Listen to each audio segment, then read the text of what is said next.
Hello everyone, welcome to Namrata educates. आज हम लोग एमपी ग्रुप 2 सब ग्रुप 3 के पार्ट ए का मॉक टेस्ट सॉल्व करेंगे।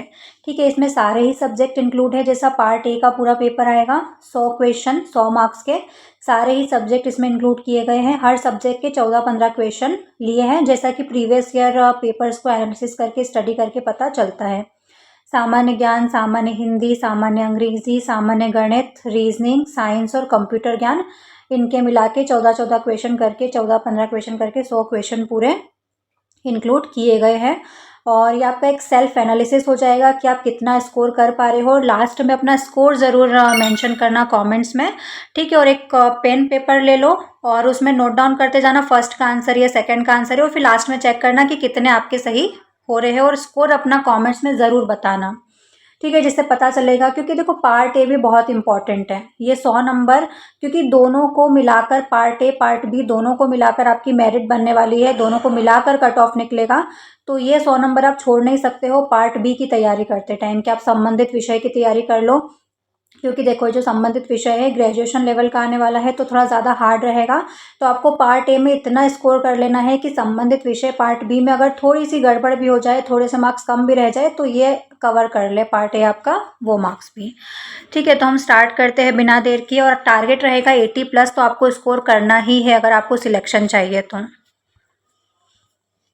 फर्स्ट क्वेश्चन है, हाल ही में 2025 में दुनिया का पहला पूर्णतः एआई द्वारा नियंत्रित स्टॉक एक्सचेंज किस देश ने शुरू किया है?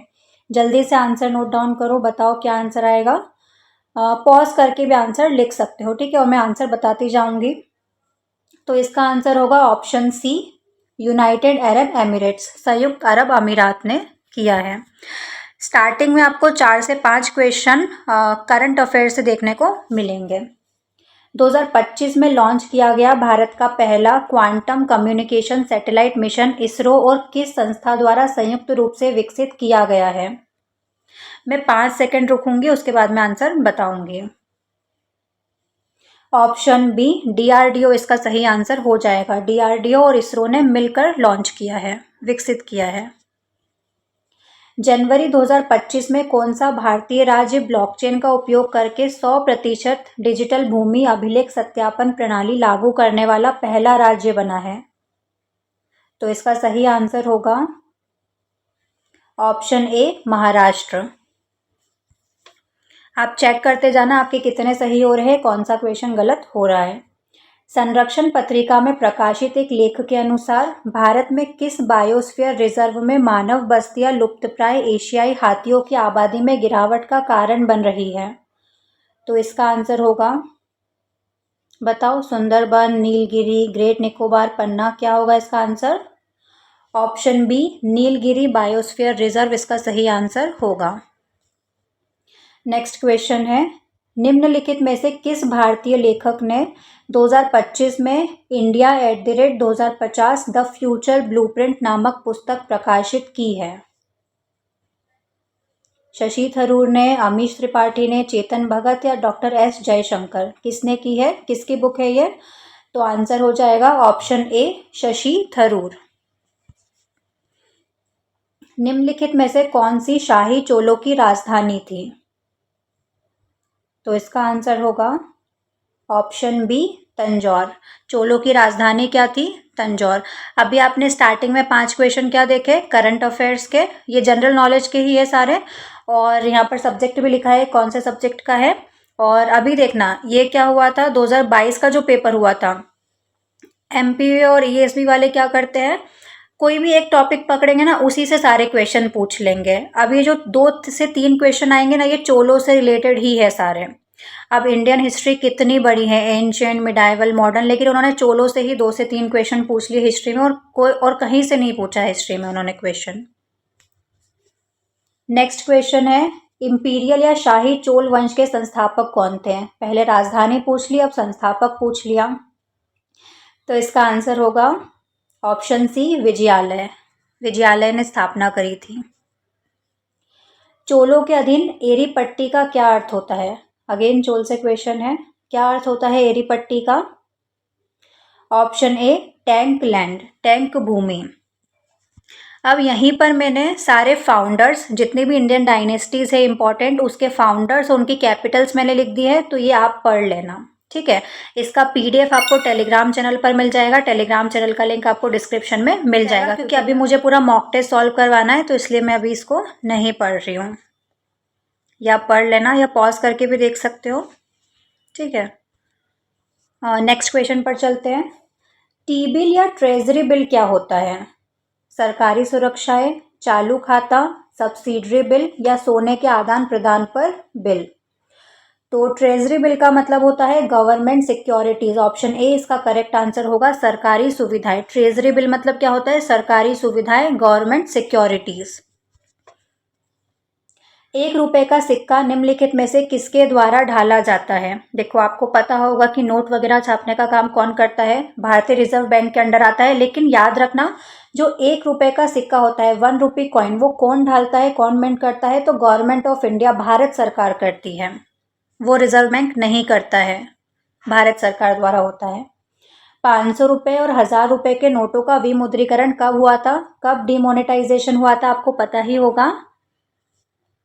तो ऑप्शन बी 8 नवंबर की रात को, 8 नवंबर 2016 की रात को डीमोनेटाइजेशन हुआ था 500 और 1000 रुपये के नोटों का।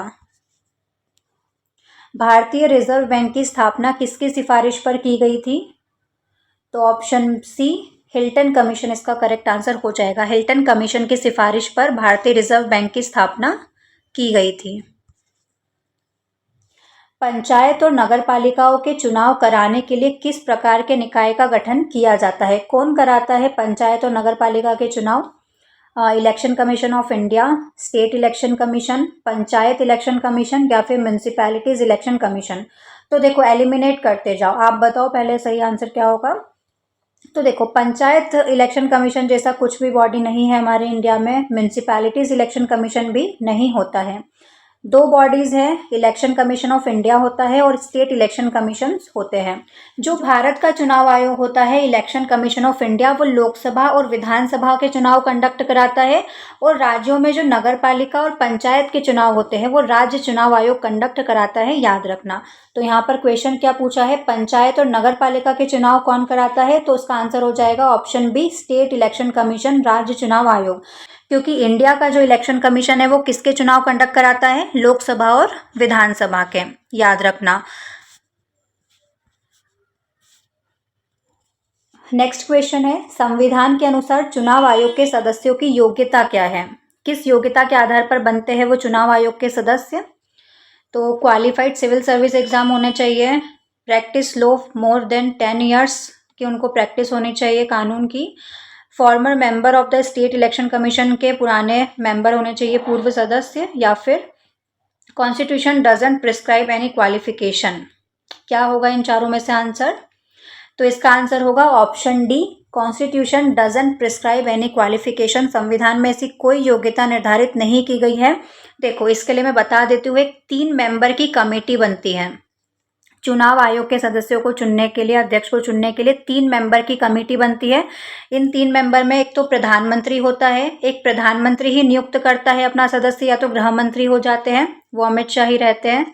और फिर एक और मेंबर होता है लोकसभा में जो विपक्ष का नेता होता है, ठीक है। तो यहाँ पर ये 2 इनकी पार्टी के रहते हैं और एक विपक्ष का नेता रहता है। तो 2 एक से हमेशा इन्हीं के पक्ष में रहता है, सरकार के पक्ष में ही रहता है। इसीलिए आपने अभी देखा होगा, राहुल गांधी जी लेकर आए थे अभी, वोट चोरी का इल्जाम लगाया था उन्होंने बीजेपी गवर्नमेंट पर कि उन्होंने वोट चोरी करी है। और जब विपक्षी सरकार ने इलेक्शन कमीशन से, ठीक है, इलेक्शन कमीशन से सबूत मांगा और बोला कि आप हमको सीसीटीवी की फुटेज दिखा दो, तो उनका रिप्लाई था, उनका आंसर था कि हम अपनी बहन बेटियों की सीसीटीवी फुटेज कैसे दिखा सकते हैं। यार, कोई बेडरूम की नहीं दिखानी थी फुटेज, आपको दिखानी थी वोट डालते हुए कि किसने डाला है, किसने नहीं डाला है। बट ठीक है, यहाँ पर हमको पॉलिटिक्स नहीं करनी है। अभी ऐसा मत कहने लग जाना कि एंटी बीजेपी है, ऐसा नहीं है, ठीक है। मैं पॉलिसीज़ को सपोर्ट करती हूँ। अगर बीजेपी अच्छी पॉलिसीज़ बनाएगी तो उनको सपोर्ट करेंगे, कोई दूसरी अगर गवर्नमेंट आएगी वो अच्छी पॉलिसी बनाएगी तो उनको सपोर्ट करेंगे। कुछ अगर गलत कर रही है, हमको गलत लग रहा है, तो बोलना हमारा अधिकार है वो, ठीक है। हम पढ़े लिखे हैं, उसका मतलब ये नहीं कि हमको सिर्फ पढ़ के एग्ज़ाम निकालना है, हमको बोलना चाहिए। अगर कुछ गलत लग रहा है, सही लग रहा है तो अप्रिशिएट भी करना चाहिए। Identify the part of the sentence that has an error. देखो अभी जनरल नॉलेज के क्वेश्चंस खत्म हो गए हैं, 14 क्वेश्चन थे, अब इंग्लिश के क्वेश्चंस हैं। एरर फाइंड आउट करने वाले क्वेश्चंस बहुत सारे पूछे जाते हैं।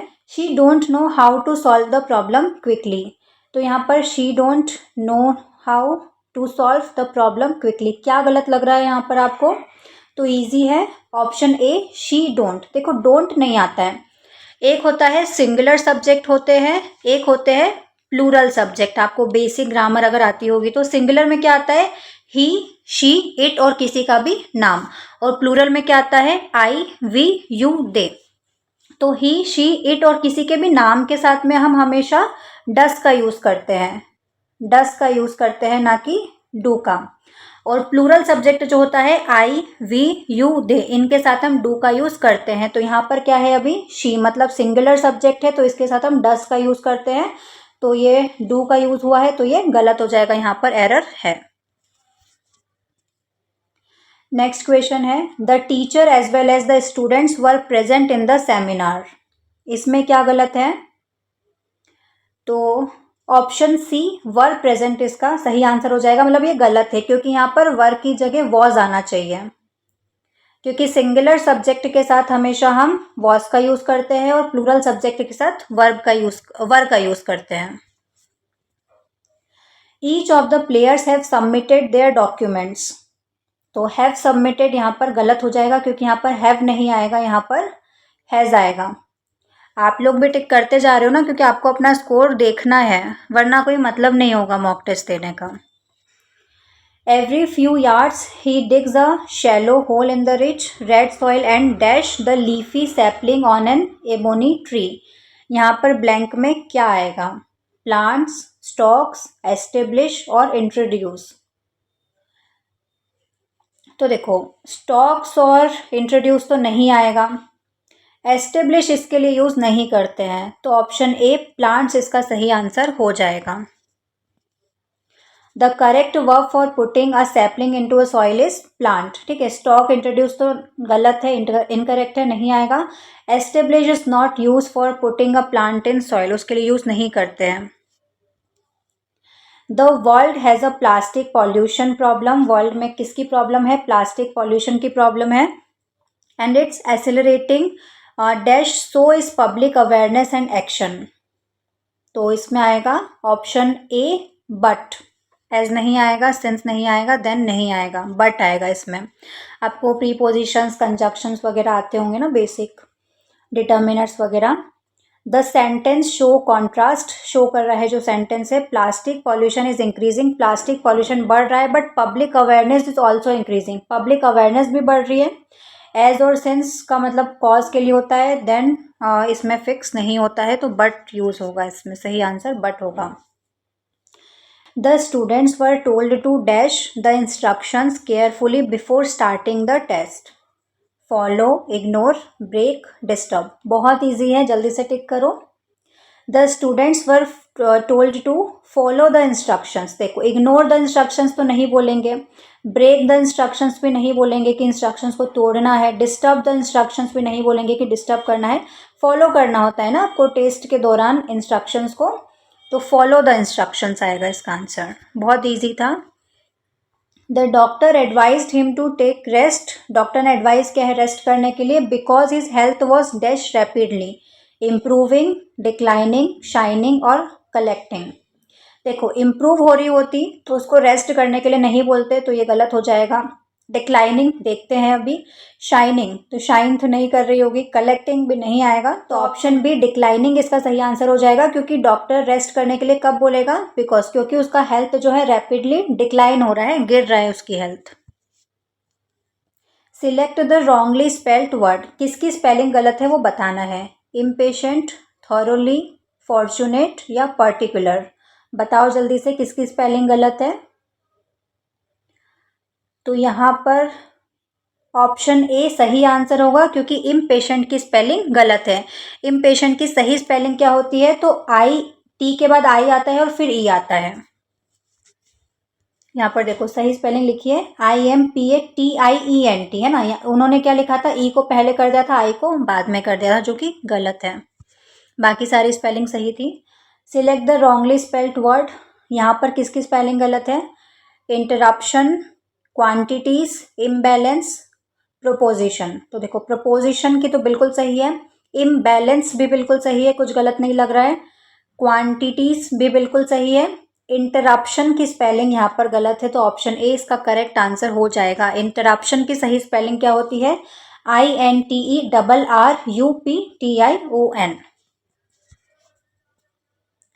Select the meaning of the given idiom. ये जो ईडियम दिया है मुहावरा, इसका करेक्ट मीनिंग क्या होगा? Throw caution to the wind. तो इसका मतलब जल्दी से बताओ, फिर मैं बताती हूँ आंसर।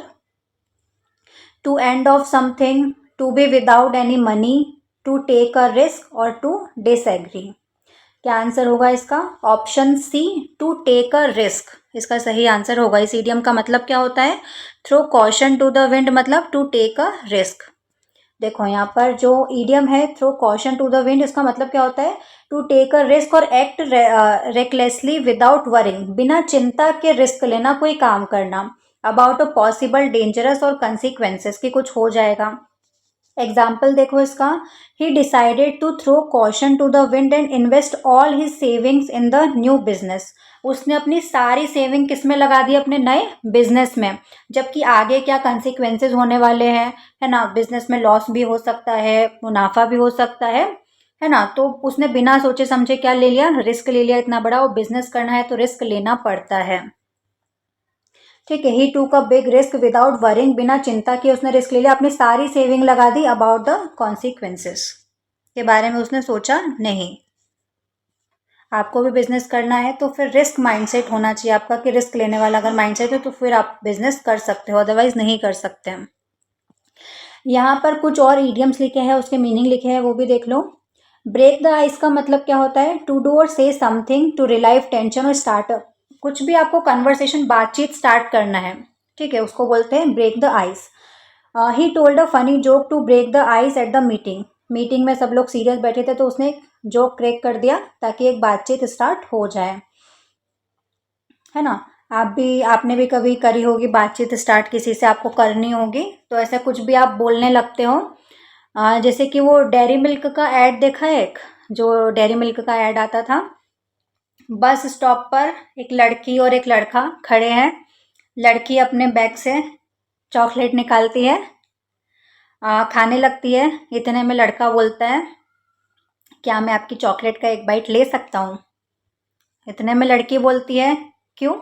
जो कि सही बोला, पूछना ही है ना, क्यों भाई, क्यों चाहिए तेरे को डेयरी मिल्क का एक बाइट? इतने में लड़का बोलता है कि मेरी मम्मी ने बोला है कि कोई भी शुभ काम करने से पहले मीठा खाना चाहिए। तो फिर लड़की बोलती है, कौन सा शुभ काम करने जा रहे हो आप? तो इतने में लड़का बोलता है कि मैं सोच रहा था कि आपको घर छोड़ दूं। किससे छोड़ेगा भाई, तू भी तो बस स्टॉप पर ही खड़ा है, दोनों बस स्टॉप पर खड़े हैं। ठीक है, नेक्स्ट पर चलते हैं। बाइट द बुलेट मतलब क्या होता है? To face a difficult situation bravely, कोई भी डिफिकल्ट सिचुएशन है उसको ब्रेवली फेस करना। एग्जाम्पल है, I don't like going to the dentist but I will have to bite the bullet, है ना? डर लगता है किसी किसी को इंजेक्शन वगैरह से, लेकिन फिर भी वो जा रहा है, तो बहुत डिफिकल्ट सिचुएशन होती है लेकिन उसको आप ब्रेवली फेस करते हो। Hit the nail on the head, इसका मतलब क्या होता है? To describe exactly what is causing a situation और प्रॉब्लम, आप डिस्क्राइब कर देते हो कि इस प्रॉब्लम का क्या कारण है। You hit the nail on the head when you said the team needs better communication, उसको बेटर कम्युनिकेशन की ज़रूरत है टीम को। ब्लेसिंग इन डिस्गाइज का मतलब क्या होता है? Something that seems bad at first but turns out to be good, कुछ स्टार्टिंग में बुरा लगता है ना, कुछ चेंज होता है कि अरे यार ये क्या हो गया, लेकिन बाद में अच्छा लगने लगता है। Losing the job was the blessing in disguise, it led me a better career. पहले हमारी जॉब चली गई तो बुरा लगता है कि यार क्यों चली गई, फिर हमको उससे अच्छा कुछ मिल जाता है, तो इसलिए हमेशा बोलते हैं कि वेट करना चाहिए, थोड़ा पेशेंस रखना चाहिए, भगवान ने हो सकता है हमारे लिए कुछ और अच्छा सोच के रखा हो। बर्न द मिडनाइट ऑयल, इसका मतलब क्या होता है? To work late at night usually studying और वर्किंग हार्ड, हम लेट नाइट तक वर्क करते हैं, हार्ड वर्क करते हैं, पढ़ाई कर रहे हैं, कुछ भी काम कर रहे हैं। She burn the midnight oil to prepare for her exam, उसके एग्जाम के लिए वो रात भर हार्ड वर्क करती है। नेक्स्ट क्वेश्चन है, डायरेक्ट इनडायरेक्ट स्पीच का है। ही सेड, वो कहता है, I will finish the work tomorrow, मैं अपना काम कल फिनिश करूंगा। तो इनडायरेक्ट स्पीच में देखो सबसे पहले तो इन्वर्टेड कॉमा हट के क्या लगता है, दैट लगता है, तो इसका सही आंसर हो जाएगा option B, he said that he would finish the work the next day. Tomorrow का नेक्स्ट डे हो जाएगा और विल का वुड हो जाएगा। ये मैंने अपने पिछला जो वीडियो करवाया था उसमें मैंने थोड़े रूल्स बताए थे कि किस तरह से डायरेक्ट इनडायरेक्ट में चेंज करते हैं। इनडायरेक्ट से डायरेक्ट में कैसे करेंगे, तो she asked me why I was crying, उसने मुझसे पूछा कि मैं क्यों रो रहा था। तो अब इसको डायरेक्ट में चेंज करना है तो इन्वर्टेड कॉमा लाना पड़ेगा हमको वापस, तो इसका सही आंसर हो जाएगा option D, she said to me why are you crying, इसका सही आंसर हो जाएगा। रिलक्टेंट का सिनोनिम बताना है आपको। देखो सिनोनिम क्या होता है, पर्यायवाची, समानार्थी, एक जैसा शब्द, अर्थ देने वाले शब्द, और एंटोनियम मतलब क्या होता है, अपोजिट वर्ड है ना, उसका अपोजिट, उसका उल्टा क्या होगा। तो यहाँ पर ध्यान रखना, आपसे सिनोनिम पूछा है, रिलक्टेंट का मतलब क्या होता है वो पूछा है, तो इसका आंसर हो जाएगा, देखो आप बताओ क्या होगा इसका आंसर, एलिमिनेट भी कर सकते हो, चीयरफुल नहीं होगा, एक्टिव नहीं होगा, ईगर नहीं होगा, ऑप्शन ए अनविलिंग इसका सही आंसर होगा। देखो यहाँ पर मतलब लिखा है, रिलक्टेंट मतलब क्या होता है, अनविलिंग और हेजिटेट टू डू समथिंग, कोई चीज़ हम नहीं करना चाहते हैं ना, हेजिटेट करते किसी चीज़ को करने में, वो होता है रिलक्टेंट। एग्जाम्पल से समझो, she was reluctant to leave her home town, वो अपने होम टाउन को छोड़ने में क्या कर रही है, हेजिटेट हो रही है, वो नहीं छोड़ना चाहती, she didn't want to leave, वो नहीं चाहती है फिर भी उसको करना पड़ रहा है। तो रिलक्टेंट मतलब अनविलिंग या हेजिटेट होते हैं जो चीज़ हम नहीं चाहते हैं।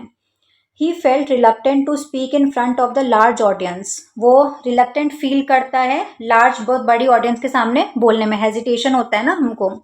ही वॉज हेजिटेट और अनविलिंग टू स्पीक, बोलने में उसको हेजिटेशन होता है। अब देखो यहाँ पर एंटोनियम बताना है, मतलब अपोजिट बताना है, तो यहाँ पर ध्यान रखना, सिनोनियम पूछा है या एंटोनियम पूछा है। एक्सपांड, एक्सपांड मतलब बढ़ाना, एक्सपांड करना, तो ग्रो मतलब भी बढ़ाना, ग्रो करना, एनलार्ज मतलब भी बढ़ाना होता है, इंक्रीज मतलब भी इंक्रीज करना, बढ़ाना, तो आंसर क्या हो जाएगा ऑप्शन सी, कॉन्ट्रैक्ट। कॉन्ट्रैक्ट मतलब ये होता है, कॉन्ट्रैक्ट मतलब छोटा करना। ब्रिलियंट का सिनोनियम क्या हो जाएगा, बहुत इजी है, इंटेलिजेंट, डल, लेजी, वीक, बताओ क्या होगा चारों में से। देखो वीक मतलब तो कमज़ोर, लेजी मतलब आलसी, डल मतलब भी एकदम जो डल डल होता है, और ब्रिलियंट मतलब क्या होता है, इंटेलिजेंट। ऑप्शन ए इसका करेक्ट आंसर हो जाएगा, ये तो सभी का सही होगा। निम्नलिखित में से कौन सा इलेक्ट्रॉनिक डिजिटल डिवाइस का उदाहरण नहीं है। अब साइंस स्टार्ट हो गया, अपने इंग्लिश के भी खत्म हो गए हैं, अब साइंस के क्वेश्चन हैं। डिजिटल घड़ी डिजिटल डिवाइस होती है या नहीं, कंप्यूटर, डिजिटल कैमरा या बल्ब, कौन सा डिजिटल डिवाइस नहीं है, नहीं पूछा है। तो देखो डिजिटल वॉचेस तो डिजिटल होती ही है, कंप्यूटर भी डिजिटल डिवाइस है, इलेक्ट्रॉनिक डिजिटल डिवाइस है, और डिजिटल कैमरा भी डिजिटल डिवाइस है, बल्ब नहीं है तो सामने ही दिख रहा, तो ऑप्शन बी इसका करेक्ट आंसर हो जाएगा, बहुत ईजी है, ये सबका सही है। और देखो हमेशा याद रखना, जो क्वेश्चंस और जिन क्वेश्चन के आंसर सबके सही हो रहे हैं, वो अगर आपने गलत कर दिए तो आप सिलेक्शन से बाहर होते हो। जो दूसरों को नहीं आ रहे, आपको नहीं आ रहे, किसी को नहीं आ रहे, उन क्वेश्चन से आप कभी भी बाहर नहीं होते हो। निम्नलिखित में से किसे वनस्पति विज्ञान के जनक के रूप में जाना जाता है। Who among the following is known as father of botany, किसको बोला जाता है, एरिस्टोटल तो फिलोसोफर थे, चार्ल्स डार्विन ने बीगल नामक जहाज पर अपने पिताजी के साथ यात्रा करी थी, और ओरिजिन ऑफ स्पीशीज नामक एक बुक लिखी थी इन्होंने। केरोलस लीनियस ने नामकरण, स्पीशीज के नामकरण के बारे में बताया था, तो ऑप्शन डी थियोफ्रेस्टस इसका सही आंसर हो जाएगा। इनको फादर ऑफ बोटनी कहा जाता है, वनस्पति विज्ञान के जनक कौन है, थियोफ्रेस्टस। निम्नलिखित में से किसने जीवों के नामकरण के लिए द्विपद नामकरण दिया, अभी मैंने आगे वाले क्वेश्चन में ही जस्ट बताया है आपको, किसने दिया था, चार्ल्स डार्विन, ल्यूडमिला क्रुपिनोवा, मिखाइल फेडोनकिन, और या फिर केरोलस लीनियस, किसने बताया था, अभी बताया था मैंने आगे आपको, ऑप्शन डी केरोलस लीनियस ने बताया था। जैविक नाम आमतौर पर किस भाषा में लिखे जाते हैं। बायोलॉजिकल नेम्स जो होते हैं जनरली किस लैंग्वेज में लिखे जाते हैं, ग्रीक में, लैटिन में, इटालियन में और इंग्लिश में, किस में लिखे जाते हैं बताओ। ऑप्शन बी इसका करेक्ट आंसर हो जाएगा, लैटिन में लिखे जाते हैं।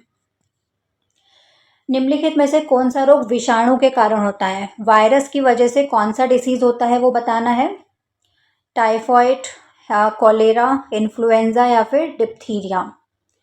तो ऑप्शन सी इन्फ्लुएंजा इसका सही आंसर हो जाएगा। वायरस की वजह से कौन सा होता है? इन्फ्लुएंजा।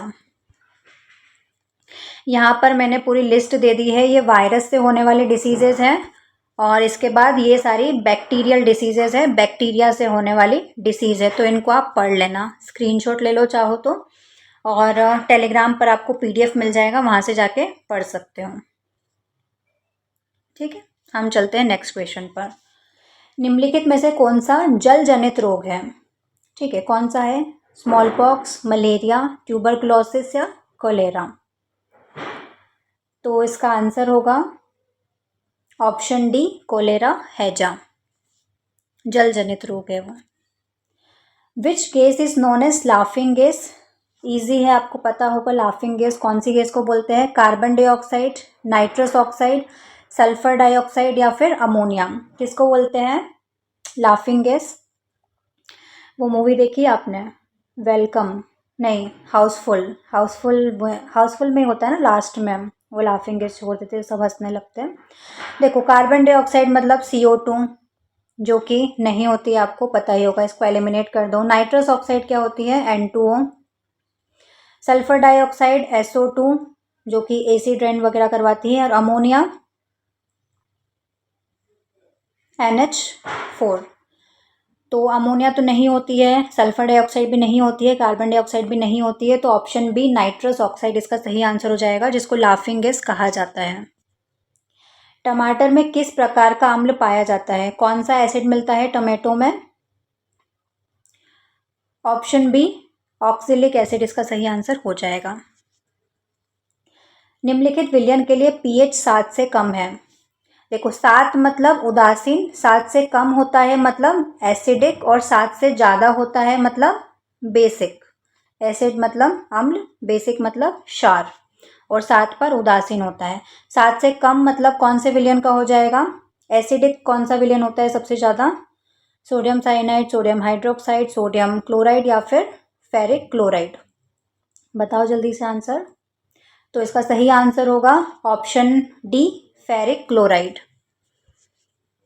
नेक्स्ट क्वेश्चन है, 7 से कम pH वाला विलयन है, ये भी वही है, 7 से कम एसिडिक कौन सा होता है? Solution of common soda in water, solution of baking soda in water, या फिर solution of caustic soda in water, solution of blue vitriol in water. बताओ इसका आंसर। तो इसका आंसर होगा option A, solution of common soda in water. Check करते जाना कौन सा सही हो रहा है आपका, कौन सा गलत हो रहा है। लैक्टिक अम्ल उपस्थित होता है, तो लैक्टिक एसिड दूध दही वगैरह में होता है। सिरका नहीं, ऑरेंज नहीं, चाय में नहीं। ऑप्शन सी कर्ड दही इसका सही आंसर हो जाएगा। Which part of the cell is known as the power house of the cell? बहुत ईजी है। कोशिका का ऊर्जा ग्रह किसको कहा जाता है? आपने मेरा साइंस के PYQ वाला वीडियो देखा होगा ना, उसमें मैंने सेल पूरा कंप्लीट करवाया था। राइबोसोम, माइटोकॉन्ड्रिया, न्यूक्लियस या गोल्जी बॉडी। तो इसका सही आंसर होगा ऑप्शन बी, माइटोकॉन्ड्रिया, जिसको power house of the cell कहा जाता है। शेल चक्र के मुख्य भाग की पहचान करनी है। Identify the main part of rock cycle. जो रॉक साइकिल होता है उसका मेन पार्ट क्या होता है? अपक्षय, निगरानी मतलब मॉनिटरिंग, कटाव, इरोजन या फिर एग्रीकल्चर। तो देखो, एग्रीकल्चर तो नहीं होता है ना, शेल चक्र में एग्रीकल्चर नहीं आएगा, तो ऑप्शन डी तो एलिमिनेट हो गया। एलिमिनेट करके भी आप सही आंसर तक पहुंच सकते हो। ये पेपर सॉल्विंग अप्रोच होती है ना, इससे आप सही आंसर तक पहुंच जाओगे। इरोजन भी नहीं होगा, ठीक है। मॉनिटरिंग भी नहीं होगी शेल चक्र में। अपक्षय होता है, अपक्षय, कि जैसे एक रॉक है तो धीरे धीरे इसके कण ना टूट टूट के बिखर बिखर के नीचे गिरते हैं, उसको क्या बोलते हैं? अपक्षय। तो ये शेल चक्र का ही मुख्य भाग होता है। ऑप्शन ए इसका करेक्ट आंसर हो जाएगा।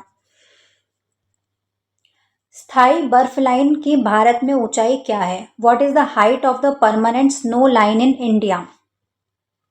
फैक्चुअल क्वेश्चन है डायरेक्ट ये तो। Option A 4500 metre, option B 6000 metre, option C 8000 metre, option D 10,000 metre. तो भारत में जो बर्फ लाइन की ऊंचाई है वो है ऑप्शन ए 4500 मीटर, इसका सही आंसर हो जाएगा। दुनिया भर में कंप्यूटर के एक वैश्विक नेटवर्क को इस रूप में जाना जाता है। A global network of computers all across the world is known as intranet, internet, web server या फिर वेब ब्राउज़र। बहुत ईजी है, सबका सही होगा ये आंसर। ऑप्शन बी इंटरनेट, इसका सही आंसर हो जाएगा। Which of the following is use to prevent unauthorised access to a private network from the internet. तो इसका मतलब होता है कि जो प्राइवेट नेटवर्क है उसमें किसी का भी अनऑथोराइज्ड एक्सेस को रोकने के लिए कौन रोकता है उसको? राउटर, फायरवॉल, स्विच या फिर हब। तो इसका बहुत इजी है ये, तो ऑप्शन बी फायरवॉल इसका सही आंसर हो जाएगा। सिक्योरिटी की तरह काम करती है। निम्नलिखित में से किसने www के विकास के लिए सामान्य प्रोटोकॉल विकसित करने में महत्वपूर्ण भूमिका निभाई थी? Web browser, www consortium, internet architecture board या फिर वेब सर्वर। जल्दी बताओ इसका सही आंसर क्या होगा। उससे पहले देखो www की खोज किसने करी थी, डिस्कवर किसने करा था? तो टिम बर्नर्स ली ने करा था। लेकिन इसके लिए सामान्य प्रोटोकॉल विकसित करने में किसने भूमिका निभाई थी? तो इसका आंसर हो जाएगा ऑप्शन बी www कंसोर्टियम ने। In which network topology does each node have a dedicated point to point connection to every other node? हर दूसरी नोड से जुड़ा होता है। बस टोपोलॉजी में, स्टार टोपोलॉजी में, रिंग टोपोलॉजी या फिर मैश टोपोलॉजी। जल्दी बताओ इसका सही आंसर क्या होगा। टोपोलॉजी वाला पूरा टॉपिक मैंने जब कंप्यूटर के PYQ करवाए थे, है ना, उस टाइम करवाया था। आपको चैनल पर पूरी प्लेलिस्ट मिल जाएगी ग्रुप 2 सब ग्रुप 3 की, उसमें सारे सब्जेक्ट के PYQ मैंने करवा दिए हैं। तो इसका सही आंसर होगा ऑप्शन डी मैश टोपोलॉजी। क्योंकि देखो बस ऐसी होती है लीनियर टोपोलॉजी, तो इसमें सारी नोड एक दूसरे से जुड़ी हुई तो नहीं, एक केबल से जुड़ी हुई है। स्टार में भी नहीं होगा क्योंकि स्टार ऐसा होता है, और रिंग में भी नहीं होगा। तो ऑप्शन डी मैश टोपोलॉजी इसका सही आंसर हो जाएगा। टोपोलॉजी डिटेल में मैं पढ़ा चुकी हूँ, इसलिए मैं नहीं पढ़ा रही हूँ यहाँ पर, और ये मॉक टेस्ट चल रहा है अभी इसलिए। निम्नलिखित में से कौन सा सिस्टम की इंटीग्रिटी से समझौता करेगा? Which of the following would compromise the integrity of the system? Searching the room to prevent theft, चोरी रोकने के लिए कमरे की तलाशी लेना, सभी उपयोगकर्ताओं के लिए पूर्ण पहुंच अधिकार देना, सिस्टम में एंटी थेफ्ट डिवाइस लगाना, या फिर आकस्मिक क्षति से डिवाइस की सुरक्षा करना, protecting the device against wilful और एक्सीडेंटल डैमेज। तो इजी है, आपको आंसर पढ़ते से एलिमिनेट हो गया होगा। तलाशी लेना, ये तो इंटीग्रिटी से समझौता नहीं करेगा। एंटी थेफ्ट डिवाइस लगाना, उससे तो और ज़्यादा सिक्योरिटी बढ़ जाएगी, है ना। सुरक्षा करना भी नहीं आएगा। Option B full access right to all user, सबको पूर्ण पहुंच का अधिकार दे देना, तो कोई भी पहुंच जाएगा ना, तो सिक्योरिटी नहीं रहेगी। तो ऑप्शन बी इसका करेक्ट आंसर हो जाएगा। Which of the following is the volatile type of memory? Volatile मतलब परिवर्तनीय। That loses it's data when the power is turned of, जब पावर को टर्न ऑफ करते हैं तो उसका डेटा खत्म हो जाता है। रोम का, हार्ड डिस्क का, रेम का या फ्लैश मेमोरी का? तो option C RAM, random access memory का ख़त्म हो जाता है पावर ऑफ करने पर।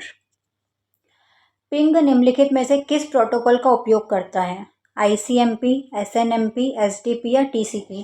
सबके मैंने फुल फॉर्म, कंप्यूटर में जितने भी इंपॉर्टेंट फुल फॉर्म्स होते हैं सारी लिस्ट दे दी थी मैंने पिछले जो कंप्यूटर के PYQ का वीडियो बनाया था उसमें, उससे जाके पढ़ सकते हो। तो इसका आंसर होगा ऑप्शन ए ICMP। कंप्यूटर नेटवर्क के संबंध में निम्नलिखित में से मैन का पूर्ण रूप क्या है? MAN मतलब क्या होता है? Metro area network, metropolitan area network, metropolitan advance network या फिर मेट्रोपॉलिटन एरियल नेटवर्क? तो इसका सही आंसर होगा option B metropolitan area network. MAN मतलब क्या होता है? Metropolitan area network. और लैन मतलब क्या होता है? लोकल एरिया नेटवर्क, ये भी मैंने पढ़ा दिया था पिछले वीडियो में। और WAN क्या होता है? Wide area network. Which of the following is a software that allows multiple virtual machines to run on a physical machine? मतलब एक फिजिकल मशीन, एक कंप्यूटर है, उसमें बहुत सारी वर्चुअल मशीन्स को आप रन कर पा रहे हो, किसके थ्रू होगा वो, किस सॉफ्टवेयर के थ्रू ऐसा कर सकते हो, कर पाओगे? कंपाइलर, हाइपरवाइज़र, इंटरप्रेटर या फिर फिल्मवेयर? तो ऑप्शन बी हाइपरवाइज़र इसका सही आंसर हो जाएगा। ठीक है। It manages resources and isolate VMs for each other. तो बहुत सारे, एक कंप्यूटर पे आप काफ़ी सारे वर्चुअल मशीन्स को रन कर सकते हो। AOL एक वेब पोर्टल है, इसका फुल फॉर्म क्या होता है? एजेरी online, America online, amor online, amber online? तो ऑप्शन बी अमेरिका ऑनलाइन इसका सही आंसर हो जाएगा। जैसे MP ऑनलाइन होता है वैसे अमेरिका ऑनलाइन AOL। CD रोम कंप्यूटर से संबंधित है, इसका पूर्ण रूप फुल फॉर्म बताना है। चारों में से क्या फुल फॉर्म होगा इसका, बताओ आंसर। तो इसका सही आंसर होता है CD, मतलब compact disc read only memory. किस में है ये, compact disc read only memory? First वाला ही सही हो गया ये तो। कॉमन डिस्क नहीं है, कॉमन डिस्क रैंडम नहीं, compact disc read only memory. Microsoft Word, Microsoft Excel, Microsoft PowerPoint किसका हिस्सा है? Mac OS X, Microsoft Windows का, माइक्रोसॉफ्ट ऑफिस सूट का, माइक्रोसॉफ्ट एक्सेस का? किसका हिस्सा है ये? बहुत इजी है, option C Microsoft Office suite में सारे आते हैं। निम्नलिखित में से कौन सा MS वर्ड में मौजूद नहीं है? Font, magic tool, underline, styles? कौन सा MS वर्ड में नहीं होता है?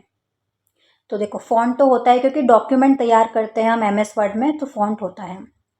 अंडरलाइन भी कर सकते हो, स्टाइल्स भी होते हैं। ऑप्शन बी मैजिक टूल इसमें नहीं आता है क्योंकि सिंपल डॉक्यूमेंट इसमें तैयार होता है, प्रेजेंटेशन वगैरह में आप करोगे तो मैजिक टूल उसमें ऑप्शन आपको मिल जाएगा।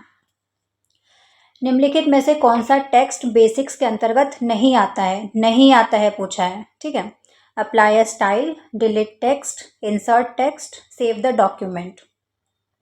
एलिमिनेट करो। तो देखो टेक्स्ट बेसिक्स में आप डिलीट तो कर सकते हो टेक्स्ट को, तो ये नहीं आएगा।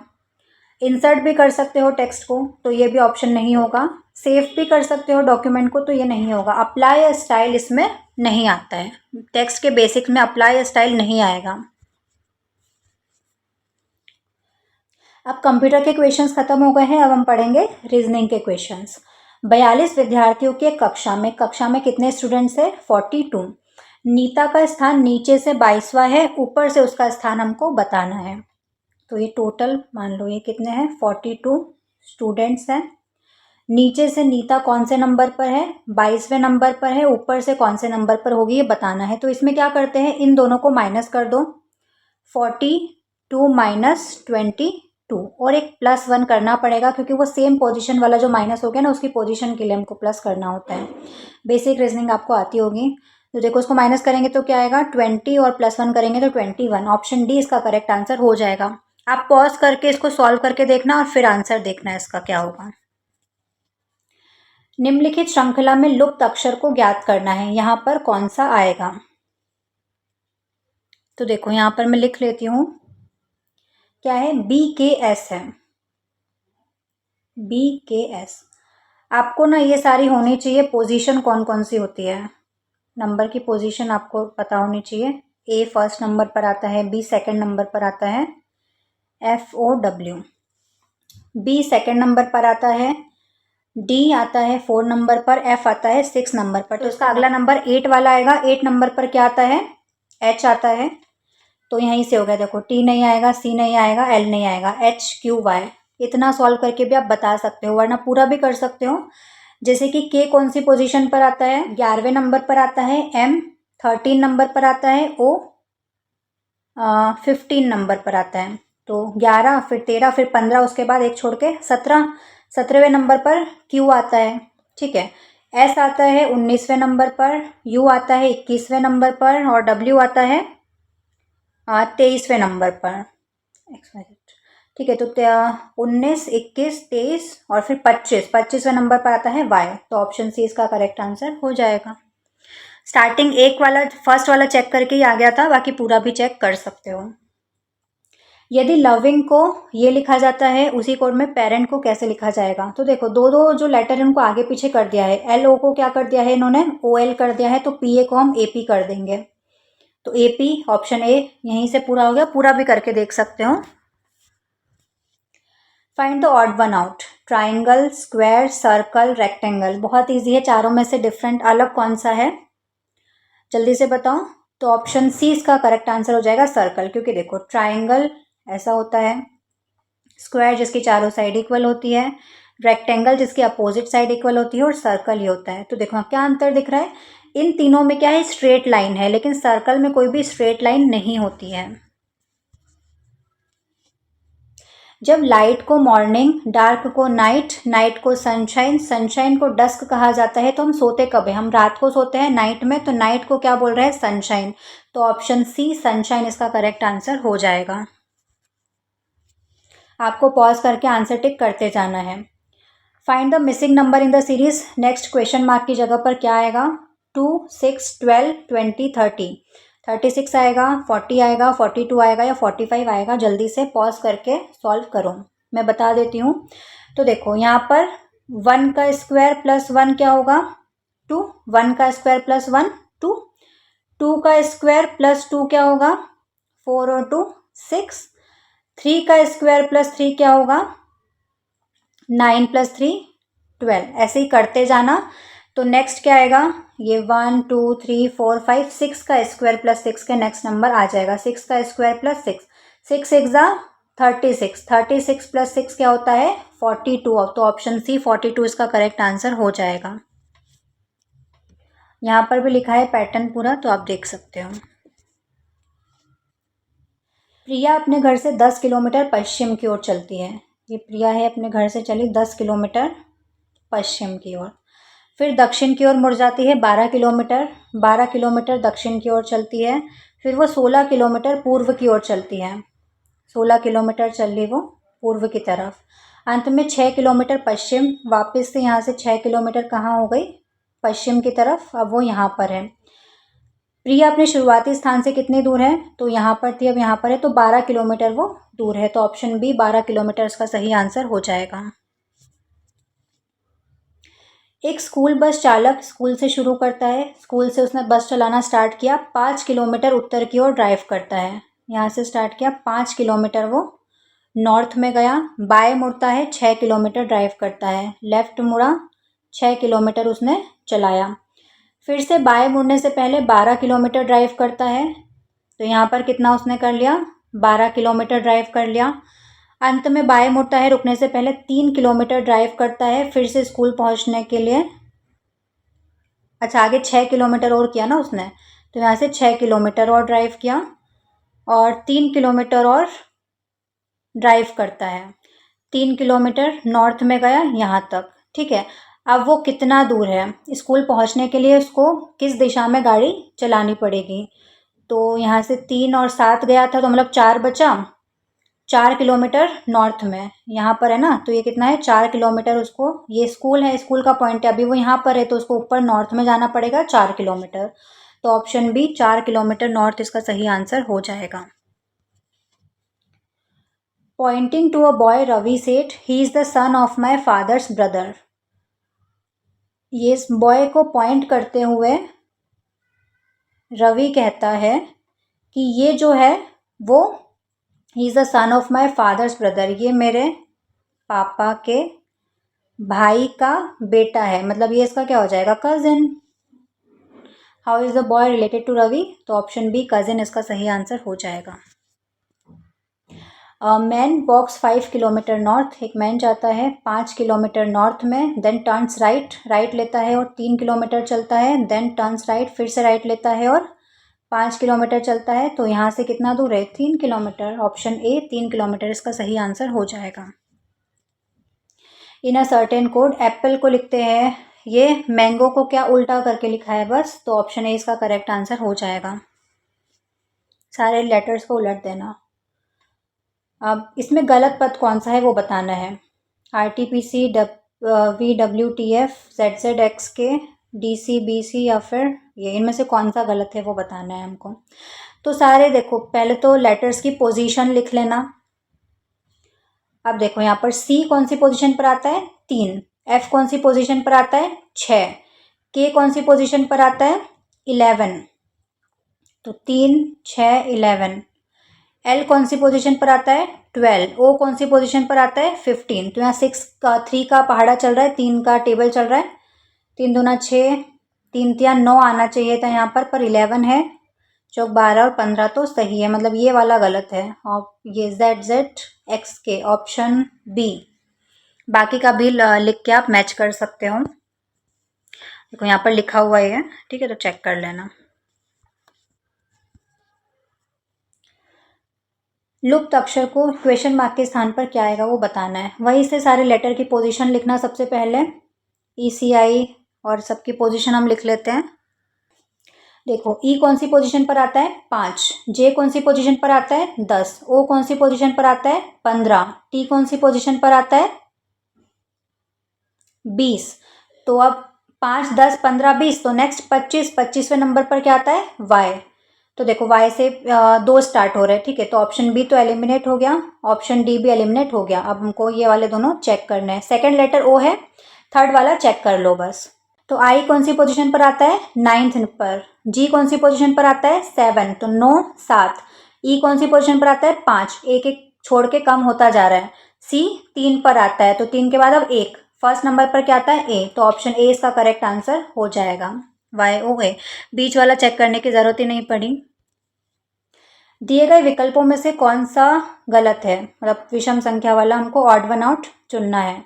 257, 145, 122 या 288।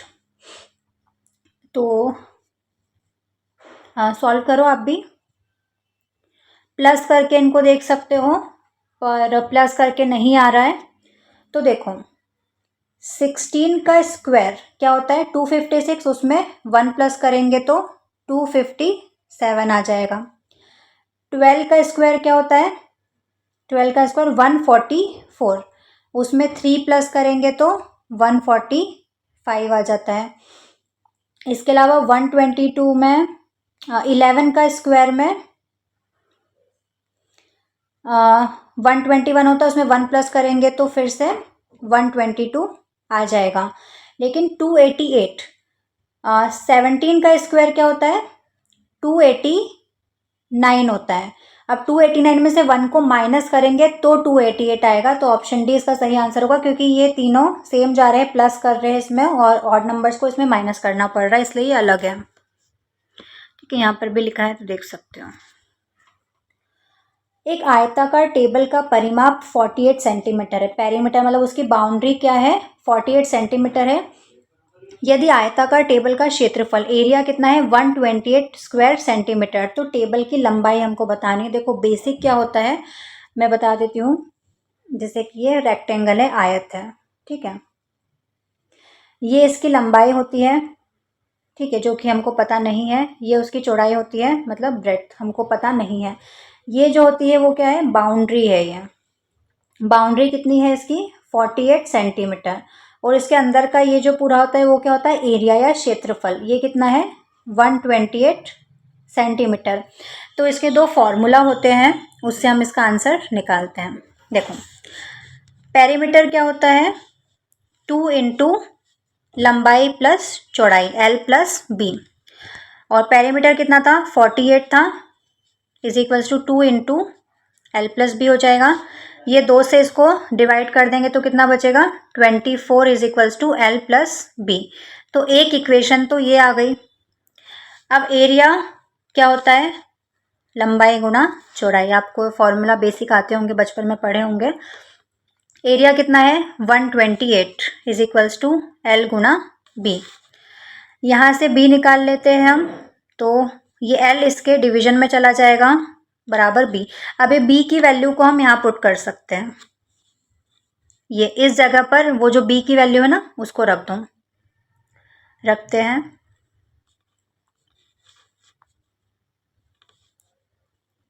(24) बराबर L प्लस B की जगह क्या आ जाएगा? 128 अपॉन में L। इस इक्वेशन को पूरा सॉल्व करोगे ना तो क्या बन जाएगा? ये 24L is equals to L square plus 128। तो L square minus 24L plus 128। और इसको सॉल्व करोगे, मिडिल टर्म को स्प्लिट करके सॉल्व करते हैं, तो नेक्स्ट पेज पर चलते हैं। तो एल स्क्वायर मिडिल टर्म किस में स्प्लिट हो जाएगा? 16 और 8 में, क्योंकि 16 8 को प्लस करेंगे तो क्या आता है 24, और 16 और 8 को गुणा करेंगे तो 128 आता है। इन दोनों में क्या कॉमन है? एल कॉमन है, अंदर क्या बचा? L minus 16। इन दोनों में 8 कॉमन आ जाएगा तो एल माइनस 16 बचा। यहाँ पे माइनस भी कॉमन लिया है इसलिए माइनस आएगा। एल माइनस 16 और एल माइनस 8 है तो एल की क्या वैल्यू आ गई? 8 और 16। ऑप्शन में देख लो, लंबाई पूछी थी हमसे, 8 और 16 में क्या दिख रहा है ऑप्शन में? 16 है, 8 नहीं है, तो ऑप्शन सी 16 इसका सही आंसर हो जाएगा। 16 सेंटीमीटर इसकी लेंथ हो जाएगी। एक आयत का परिमाप ज्ञात करना है, मतलब पेरीमीटर निकालना है हमको, बाउंड्री निकालनी है रेक्टेंगल की। 2 इंटू एल प्लस बी इसका फॉर्मूला होता है। उसका लेंथ दिया हुआ है, ब्रेड्थ दिया हुआ है, निकाल लो। 2 गुना एल प्लस बी, 2 गुना एल और बी को प्लस कर दो, लंबाई चौड़ाई को, तो कितना आ जाएगा? 40। 40 दूना कितना होता है? 80। तो ऑप्शन ए 80 सेंटीमीटर इसका सही आंसर हो जाएगा। आयत का परिमाप, पेरीमीटर ऑफ रेक्टेंगल क्या होता है? 2 into L plus B, length plus breadth, और एरिया क्या होता है रेक्टेंगल का? L into B, length into breadth. Square का भी बता देती हूँ, स्क्वायर मतलब वर्ग का। पेरीमीटर क्या होता है, मतलब बाउंड्री क्या होती है? 4 गुना साइड, 4 इंटू साइड, और एरिया क्या होता है? Side into side. A circle has a radius of 7 centimetre. एक सर्कल है, उसकी त्रिज्या क्या है? 7 सेंटीमीटर है। पूरा डायमीटर होता है, उसकी आधी त्रिज्या होती है radius. What is the area of the circle? तो इसका एरिया बताना है। सर्कल का एरिया का फॉर्मूला क्या होता है? पाई आर स्क्वायर। आर क्या होती है? रेडियस या त्रिज्या। पाई की वैल्यू क्या होती है? 22/7। आर कितना है? 7 गुना 7। एक 7 से 7 कैंसिल, 22 में 7 का गुणा करेंगे तो 7 14 के 4 लेकर 7 14 और 1 15, 154 सेंटीमीटर स्क्वायर इसका आंसर आ जाएगा। हमेशा याद रखना, जब हम स्क्वायर निकालते हैं तो यहाँ पर इसमें भी स्क्वायर लगता है, उसकी जो यूनिट होती है उसमें भी स्क्वायर लगता है। पेरीमीटर में स्क्वायर नहीं लगता है उसकी यूनिट में। 10 मीटर चौड़ी रोड है। 200 मीटर गुना 180 मीटर माप वाले आयताकार बगीचे को बाहर से घेरे हुए हैं। तो रोड का क्षेत्रफल निकालना है, एरिया निकालना है उस रोड का। तो देखो, जो बोला है उसके अकॉर्डिंग हमने डायग्राम बनाते हैं। एक रेक्टेंगल है ना? किस परिमाप का है वो रेक्टेंगल? 200 गुना 180। ठीक है, तो इसकी लेंथ कितनी हो जाएगी? 200। ब्रेड्थ कितनी हो जाएगी? 180। अब क्या बोला है? इसके बाहर से एक 10 मीटर चौड़ी रोड जा रही है। इसकी चौड़ाई कितनी है? 10 मीटर। यहाँ से भी 10 है और यहाँ से भी 10 है। तो हमको रोड का एरिया निकालना है, ये पूरे रोड का एरिया निकालना है। तो इसके लिए क्या करेंगे? इस पूरे का हम पहले एरिया निकाल देंगे और अंदर वाला जो रेक्टेंगल है उसका एरिया निकाल देंगे, दोनों को माइनस कर देंगे। तो इस पूरे में से अंदर वाले को माइनस करेंगे तो रोड का एरिया बच जाएगा। ठीक है, करते हैं। तो सबसे पहले बाहर वाले का निकालेंगे। तो बाहर वाले के लिए ये 200 था, 10 10 इधर जुड़ जाएगा तो क्या हो जाएगा? ये 220। और ये 180 था, 10 इधर जुड़ा, 10 इधर जुड़ा तो क्या हो गया? ये 200। 220 गुना 200 कितना होता है? 4400, 44,000 हो जाएगा, सॉरी। ठीक है, 44,000। और अंदर वाले रेक्टेंगल का निकलेगा तो 200 गुणा 180 कितना होगा? 36,000। 36,000। दोनों को माइनस कर देंगे तो कितना बचेगा? 8,000। ऑप्शन में है 8,000। हाँ, option C 8,000 square metre. Next question है, एक वर्ष में 8,000 रुपये पर 4% प्रति वर्ष की दर से अर्धवार्षिक चक्रवृद्धि ब्याज निकालना है। जब भी हाफ ईयरली बोलते हैं तो उसमें रेट जो होता है वो आधा हो जाता है, मतलब रेट 4% था तो आधा होके 2% हो जाएगा, और टाइम डबल हो जाता है। टाइम 1 वर्ष था तो अब कितना हो जाएगा? 2 वर्ष। याद रखना, जब भी हाफ ईयरली आपको निकालना है तो जो रेट होता है वो आधा हो जाता है, टाइम डबल हो जाता है। फॉर्मूला इसका देखते हैं। फॉर्मूला क्या होता है? A is equals to amount is equals to principal गुना 1 प्लस r/100 और पावर में t आता है। प्रिंसिपल अमाउंट कितना था? 8,000 रुपये गुना 1 प्लस रेट आधा होके 2% हो गया था, बटा 100 और टाइम कितना था? डबल होके 2 वर्ष हो गया था। अब यहाँ पे काट दो, 2 एकम 2, 2 पंजा 10 और 0। एलसीएम ले लेंगे तो कितना बचेगा? 50 ऊपर जाएगा तो 51/50 हो जाएगा और इधर भी 51/50। 2 0 से 2 0 कट गया, 5 एकम 5, 5 एकम 5, पंचंग 30, 16। 51 और 16 को गुणा करके और 5 से भाग दे देंगे तो कितना आएगा? यहाँ पे करते हैं, मैं कर देती हूँ डायरेक्ट। 51 16 का गुणा करेंगे तो कितना आएगा? 41616। अब इसको 5 से भाग दे दो, कितना बचेगा? 5 8 40, 5 3 15, 5 2 10, 5 3 15। पॉइंट में आएगा आंसर, तो 8,323 आ रहा है। तो CI कैसे निकालते हैं हम? कंपाउंड इंटरेस्ट, जो पूरा अमाउंट आया है उसमें से प्रिंसिपल को माइनस कर देंगे। अमाउंट कितना है? 8,323 समथिंग कुछ है और प्रिंसिपल अमाउंट कितना था? 8,000। तो कितना बचेगा? 323 रुपये बचेंगे इसमें। देखते हैं हम हमारे ऑप्शन में, हाँ ऑप्शन सी इसका सही आंसर हो जाएगा, 323.2 रुपये। हम चलते हैं नेक्स्ट क्वेश्चन पर।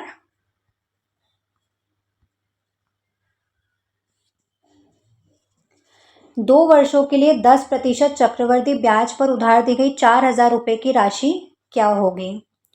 सेम वैसा ही है। देखो अमाउंट क्या होता है? Principal 1 plus r/100। अब यहाँ पर हाफ ईयरली नहीं बोला है तो कुछ भी आधा या डबल नहीं करना है।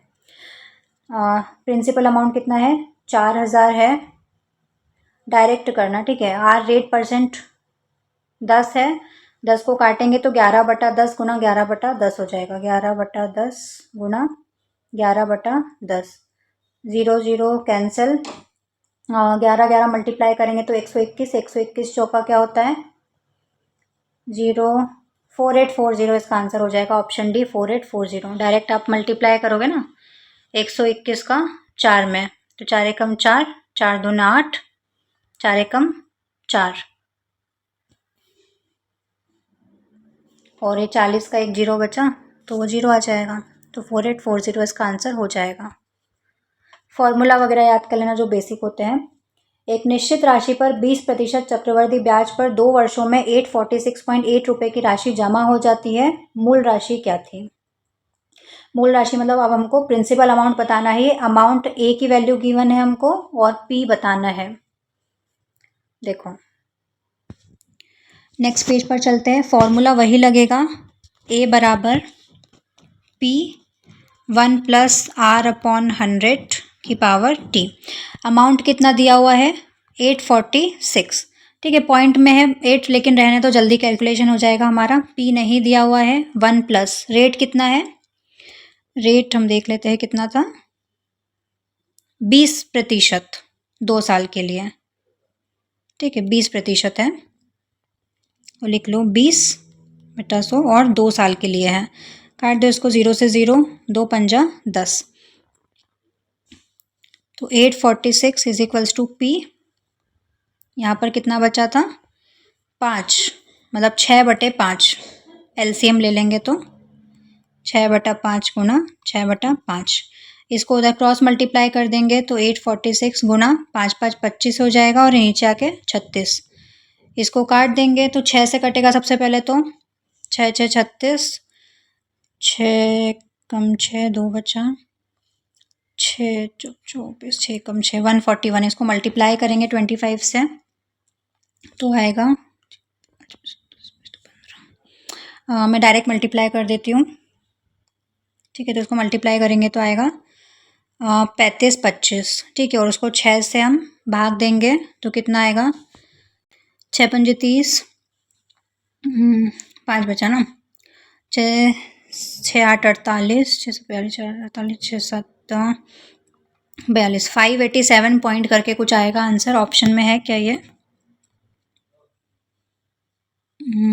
588 है, तो ऑप्शन ए हो जाएगा, क्योंकि हमने पॉइंट नहीं लिया था ना, यहाँ पर हमने बिना पॉइंट के सॉल्व किया है।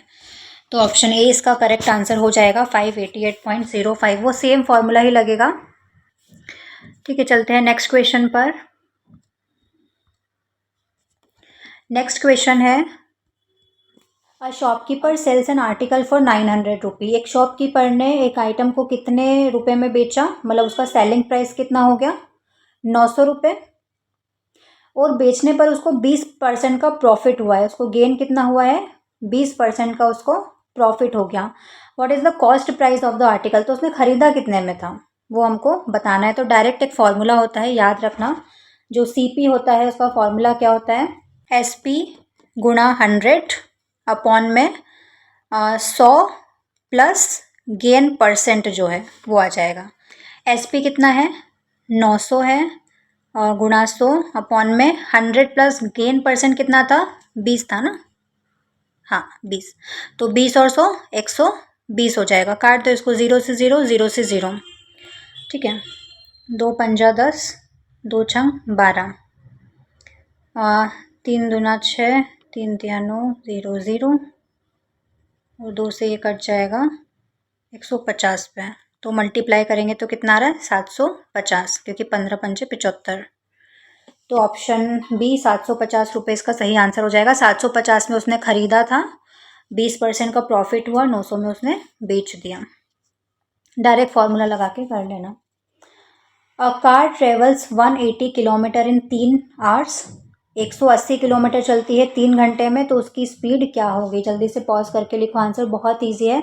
स्पीड का फॉर्मूला क्या होता है, डिस्टेंस अपॉन में टाइम।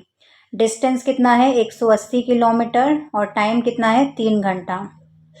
3 छंग 18, 0, तो स्पीड कितनी हो जाएगी, 60 किलोमीटर प्रति घंटा। ऑप्शन सी इसका करेक्ट आंसर हो जाएगा। Student score 360 marks out of 500। 500 में से उसको 360 नंबर मिले हैं, उसका परसेंटेज निकालना है। बचपन में जैसे हम आके निकालते थे, ठीक है, घर आकर हम पेपर देकर आते थे और परसेंट निकालते थे अपना। टोटल नीचे आता है, जितने आए हैं उतना ऊपर आता है, और मल्टीप्लाई हम 100 कर देंगे। 2 0 से 2 0 कैंसिल हो गया। 5 से इसको काटना, 5 7 35, और 5 दूना 10, 72% इसका सही आंसर हो जाएगा। Option B 72%। इक्वेशन सॉल्व करनी इजी है। देखो 5 उधर जाएगा, प्लस में माइनस हो जाएगा 17 से, तो 17 में से 5 जाएगा तो कितना बचेगा, 12, और ये 2 इसके साथ मल्टीप्लाई में इसको भाग दे देना, तो 2 छंगे 12। तो ऑप्शन बी 6 इसका सही आंसर हो जाएगा। The perimeter of rectangle is 40 centimetre. Perimeter मतलब रेक्टेंगल की बाउंड्री पूरी दी हुई है हमको 40, लेंथ उसका 12 है, हमको ब्रेड्थ निकालनी है। तो पेरीमीटर क्या होता है, 2 into L plus B. Perimeter कितना है, 40 बराबर 2 गुना लेंथ कितना है, 12 प्लस बी हमको निकालना है। 40 से 2 को डिवाइड करेंगे तो कितना होगा, 20, और ये 12 इधर आकर माइनस हो जाएगा 20 में से, तो इसकी ब्रेड्थ आ जाएगी। 20 में से 12 माइनस करेंगे तो कितना बचेगा, 8। तो ऑप्शन बी 8 सेंटीमीटर इसका सही आंसर हो जाएगा। Find the simple interest on 4000 at 5% per annum for 3 years. Simple interest का फॉर्मूला क्या होता है, P into R into T upon 100। तीनों को गुणा करके 100 से भाग देना। P कितना है, प्रिंसिपल अमाउंट 4000, गुणा रेट परसेंट कितना है, 5% है, टाइम कितना है, 3 साल का, डिवाइड बाय 100। 0 0 2 0 से 2 0 कट गया। 40 गुणा 5 गुणा 3 कर दो, ठीक है, कितना हो जाएगा ये, 5 3 15, 15 चौक 60, और 1 0 600। तो ऑप्शन बी 600 इसका करेक्ट आंसर हो जाएगा। The sum of the square of 2 consecutive positive integer is 365। वो इंटीजर्स हमको फाइंड करने हैं। कंसिक्यूटिव मतलब एक के बाद एक आने वाले, जैसे 5 का कंसिक्यूटिव नंबर क्या होगा, 6। 6 का कंसिक्यूटिव नंबर क्या होगा, 7। 6 और 7 कंसिक्यूटिव नंबर है, एक के बाद एक आते हैं। 2 और 3 जो एक के बाद एक आते हों, 1 प्लस करने पर, वो क्या होते हैं, कंसिक्यूटिव नंबर, एक के बाद एक आने वाले नंबर। उनका जो स्क्वायर है, स्क्वायर का सम है, वो दिया हुआ है हमको, और वो नंबर्स हमको फाइंड करना है। तो इजी है, देखो मैं बता देती हूँ इसको। क्या बोला है हमको क्वेश्चन में, मान लो एक नंबर क्या है, x, इसका स्क्वायर, और इसका नेक्स्ट नंबर क्या होगा, इसमें प्लस करेंगे 1, तो इसका भी स्क्वायर, दोनों का सम क्या होगा, 365। 65। इस इक्वेशन को सॉल्व कर लो। X square A plus B का होल स्क्वायर क्या होता है? A square plus 2ab plus B square बराबर 365। एक्स स्क्वायर क्या हो जाएगा? 2x स्क्वायर प्लस 2x और ये 365 इसमें से माइनस हो जाएगा तो क्या बचेगा? 364। अब इस इक्वेशन को सॉल्व कर लेंगे। जैसा पिछले इक्वेशन में सिखाया था ना मैंने कि मिडिल टर्म स्प्लिट करके कैसे इक्वेशंस को सॉल्व करते हैं, वैसे सॉल्व कर लोगे तो यहाँ पर x की 2 वैल्यूज आ जाएगी। ठीक है, तो यहाँ पर x की 2 वैल्यू आएगी 13 और 14। तो ऑप्शन बी इसका करेक्ट आंसर हो जाएगा 13 और 14। आप चाहो तो डायरेक्ट यहाँ से भी चेक कर सकते हो। जैसे कि देखो 13 का स्क्वायर क्या होता है? 169, मतलब 13 को 13 से गुणा करोगे तो प्लस 14 का स्क्वायर क्या होता है? इसका उल्टा हो जाता है 196। दोनों को प्लस करोगे तो 9 6 15 की 5 हासिल गया 1, 9 6 15 और 1 16 की 6 हासिल गया 1 2 और 1 3, 365 आ गया सही आंसर। 12 का स्क्वायर 13 का स्क्वायर करके भी चेक कर सकते थे, सबका स्क्वायर करके भी चेक कर सकते हो अगर वो टफ पड़ रहा हो मिडिल टर्म स्प्लिट करने वाला तो। ठीक है, तो इजीली आपका आंसर आ जाएगा, जैसे आप चाहो वैसे कर सकते हो। अब मैथ्स के भी क्वेश्चन खत्म हो गए, अब हम पढ़ेंगे हिंदी के क्वेश्चंस। निम्नलिखित में से महोष्मा कौन सी संधि का उदाहरण है? तो याद रखना, एक ट्रिक बताती हूँ।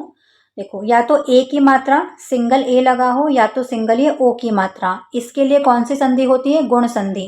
यहाँ पर ओ की मात्रा दिख रही है, ऐसी वाली ओ की मात्रा, तो वहाँ पर कौन सी होगी? गुण संधि। तो ऑप्शन ए गुण संधि इसका करेक्ट आंसर हो जाएगा। ये मैंने अपने संधि वाले वीडियो में भी ट्रिक बताई थी। इसके अलावा याद रखना, ए की डबल मात्रा आ रही है या औ की मात्रा आ रही है, ओ औरत वाला, तो वहाँ पर वृद्धि संधि होती है, वृद्धि संधि। ठीक है, 2 ट्रिक याद रखना। नेक्स्ट क्वेश्चन पर चलते हैं। निम्नलिखित में से कौन सा शब्द यण स्वर संधि का सही उदाहरण है? यण संधि में याद रखना, ट्रिक बताती हूँ, पहले आप लोग गैस करो मतलब क्या हो सकता है इसका सही आंसर। Option A पित्राज्ञा। ये सारे जो शब्द होते हैं ना त्र वाले, पित्राज्ञा, मात्राज्ञा, है ना, पित्र मात्र ऐसा करके चेंज होते हैं ये वाले, पित्र, ठीक है, मात्र, ये सारे में कौन सी होती है? यण संधि, याद रखना। वयः प्लस वृद्ध, बहुत इजी है, वयोवृद्ध, वयोवृद्ध, वयोवृद्ध, वयोवृद्ध। तो ऑप्शन बी वयोवृद्ध इसका सही आंसर हो जाएगा, आपको वैसे ही सही पता चल गया होगा। निम्नलिखित में से कौन सा शब्द वृद्धि स्वर संधि का उदाहरण है? वृद्धि संधि की अभी मैंने ट्रिक बताई थी, उससे भी आप फाइंड आउट कर सकते हो। भवन, गुर्वोधन, दंतोष्ठ या सत्याग्रह। तो इसका आंसर होगा ऑप्शन सी दंतोष्ठ। ठीक है, इसमें ये औ की मात्रा आ रही औरत वाले, तो वहां पर वृद्धि संधि होती है। निम्नलिखित में से हिमालय का पर्यायवाची बताना है। तो गिरिराज, रंधपुट, अधर और प्रशस्ति। ऑप्शन ए गिरिराज इसका सही आंसर हो जाएगा। माता पार्वती को क्या बोलते हैं? गिरिजा, मतलब गिरी से जन्म लेने वाली, हिमालय की पुत्री थी ना वो। निम्नलिखित में से कौन सा शब्द अधर का पर्यायवाची शब्द नहीं है? याद रखना, नहीं पूछा है। अधर मतलब होठ होता है, तो ओष्ठ होठ हो जाएगा। रदपुट भी बोलते हैं, ये जब मैंने एमपीपीएससी का एक मेंस दिया था ना, उस टाइम पे ये आया था हिंदी में, रदपुट करके एक शब्द, तो उस टाइम मुझे नहीं आता था ये। ऑप्शन डी इसका सही आंसर हो जाएगा। उन्मेष अधर का पर्यायवाची शब्द नहीं होता है, बाकी तीनों अधर के पर्यायवाची शब्द है। निम्नलिखित में से विरुद्ध का पर्यायवाची शब्द क्या है? विरुद्ध मतलब क्या होता है? ऑप्शन बी प्रशस्ति इसका सही आंसर हो जाएगा। पर्यायवाची वगैरह देख लेना एक बार। निम्नलिखित में से कौन सा शब्द उपसर्ग का प्रयोग कर नहीं बनाया गया है? शब्द के आगे जो लगते हैं वो उपसर्ग होते हैं और पीछे जो लगते हैं वो प्रत्यय होते हैं। प पीछे प्रत्यय याद रखना, अ उपसर्ग आगे याद रखना। उपसर्ग अ मतलब आगे और प मतलब पीछे प्रत्यय, ऐसे करके याद रख लेना। तो अपकार, अनुकरण, दूरदर्शा और पठनीय, बताओ कौन सा सही आंसर होगा? तो ऑप्शन डी पठनीय इसका आंसर होगा, क्योंकि पठनीय में उपसर्ग नहीं प्रत्यय लगा हुआ है, पीछे ई प्रत्यय लगा है, इसमें उपसर्ग नहीं है।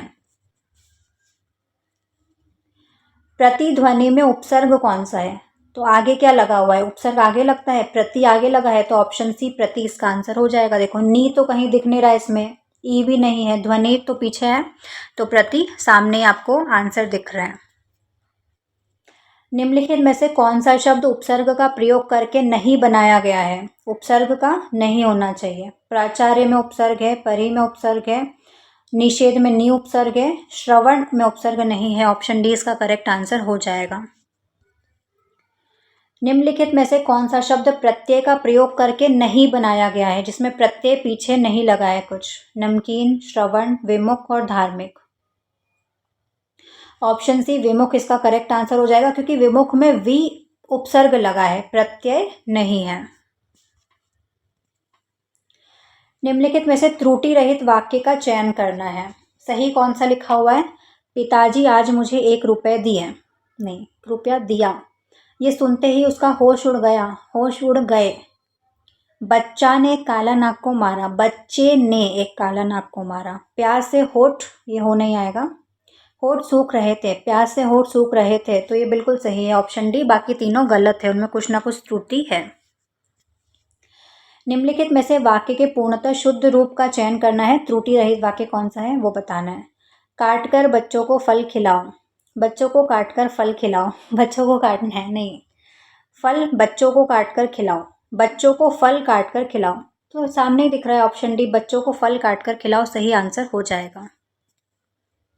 वर्तनी, व्याकरण, अनावश्यक शब्दों के प्रयोग की दृष्टि से निम्नलिखित में से कौन सा एक वाक्य अशुद्ध है? अशुद्ध वाक्य को पहचानना है। अभी तक हमको शुद्ध वाक्य पहचानने थे, अब अशुद्ध। ध्यान रखना, शुद्ध पूछा है, अशुद्ध पूछा है, उपसर्ग पूछा है, प्रत्यय पूछा है, पर्यायवाची, विलोम क्या पूछा है, उसका ध्यान रखना। कृपया मेरा नाम भी लिख दें। मंतूराम की सौभाग्यवती कन्या का विवाह होने वाला है। माली पौधों को सींच रहा है, ये सी नहीं आएगा, यहाँ पर गलत टाइप हो गया, ठीक है। उनके रहस्य प्रकट हो गए, पहला वाला तो सही है बिल्कुल। माली पौधों को सींच रहा है, बिल्कुल सही है। उनके रहस्य प्रकट हो गए भी सही है, इसमें कुछ त्रुटि नहीं है। मंतूराम की सौभाग्यवती कन्या का विवाह होने वाला है, इसमें त्रुटि है, ये सेंटेंस सही नहीं है, वाक्य शुद्ध नहीं है। जहाँ एक तरह के कई शब्द, वाक्यांश, वाक्य एक साथ आ जाते हैं तो उनके बीच में कौन से चिन्ह का प्रयोग होता है? ऑप्शन सी अल्प विराम चिन्ह। हम रुक रुक के बोलते हैं ना, यहाँ पर मैं आपको कंप्लीट करवा देती हूँ कुछ विराम चिन्ह। पूर्ण विराम मतलब फुल स्टॉप, सेंटेंस खत्म होने के बाद में जहाँ पर वाक्य खत्म होता है, जैसे कि राम स्कूल गया, खत्म, फुल स्टॉप। अर्ध विराम, 2 वाक्यों के बीच में थोड़ा सा विराम देने के लिए, उसने मेहनत की इसलिए पास हुआ, थोड़ा सा पॉज लिया, वहाँ पर अर्ध विराम, ये सेमीकोलन वाला इसका चिन्ह होता है। अल्प विराम मतलब कॉमा, छोटा रुकाव सूची या वस्तुओं को अलग करने के लिए, आम, केले, सेब, अंगूर, राम, श्याम, राघव, कॉमा करके बोलेंगे सबके नाम। प्रश्नवाचक, तो जहाँ पर हम क्वेश्चन पूछते हैं, तुम कहाँ जा रहे हो, तुम कैसे हो। विस्मयादिबोधक, तो जब हम शॉक्ड हो जाते हैं, एक्सक्लामेशन मार्क लगाते हैं ना, आश्चर्य, खुशी, दुख, गुस्सा, अपने भाव को व्यक्त करने के लिए, अपने फीलिंग्स को बताने के लिए, वाह कितना सुंदर है, व्हाट अ ब्यूटीफुल सीनरी, या कुछ भी। उद्धरण मतलब इकहरा उद्धरण, दोहरा उद्धरण, 2 होते हैं, सिंगल इन्वर्टेड या डबल इन्वर्टेड कॉमा। किसी के शब्द या संवाद को दिखाने के लिए उसने कहा मैं अभी आता हूँ। कोष्ठक, तो अतिरिक्त जानकारी को जोड़ने के लिए हो सकता है, आप ब्रैकेट में कुछ एक्स्ट्रा बताना चाहते हो तो यहाँ पर देखो हमारा मॉक टेस्ट कंप्लीट हो गया है, 100 क्वेश्चन कंप्लीट हो गए हैं। आप अपना स्कोर कमेंट्स में ज़रूर बताना, और कुछ डाउट हो तो वो भी पूछ सकते हो। और कैसा लगा, हेल्पफुल लगा हो तो शेयर करना, लाइक करना, सब्सक्राइब करना, बेल आइकन ज़रूर प्रेस कर लेना। इसका PDF आपको टेलीग्राम पर मिल जाएगा, तो वहाँ से जाके भी आप इनको प्रैक्टिस कर सकते हो एक बार। इसमें मैंने PYQ MCQ दोनों को मिक्स किया था। इसके अलावा आपको पूरा MP ग्रुप 2 सब ग्रुप 3 का प्लेलिस्ट मिल जाएगा चैनल पर, स्क्रीन पर वो प्लेलिस्ट शो रहा है, तो जाकर क्लिक कर सकते हो। सारे सब्जेक्ट के मैंने PYQs करवाए हैं, और भी वीडियोस लेकर आऊँगी PYQs के, मॉक टेस्ट के भी और वीडियोस लेकर आऊँगी, तो चैनल को सब्सक्राइब ज़रूर कर लेना, बेल आइकन ज़रूर प्रेस कर लेना, और अपना स्कोर ज़रूर बताना, ठीक है, अपना स्कोर ज़रूर बताना, वरना कोई मतलब नहीं है पढ़ने का। कितना स्कोर आया उसको एनालाइज करना, कहाँ पर गलतियाँ हुई, अपनी मिस्टेक्स को एनालाइज करना, उन गलतियों को दूर करना कि किस पोर्शन में आपकी गलतियाँ हो रही है। और आपको 80, 85, 90 प्लस आप कर रहे हो तो आपका सिलेक्शन पक्का है इसमें, ठीक है। पार्ट ए भी नहीं छोड़ना है, बहुत इंपॉर्टेंट है, तो करते रहना प्रैक्टिस। और स्क्रीन पर प्लेलिस्ट शो हो रही है MP ग्रुप 2 सब ग्रुप 3 की, तो वहाँ से जाकर और वीडियोस की प्रैक्टिस कर सकते हो। हम मिलते हैं नेक्स्ट वीडियो में। जय हिंद।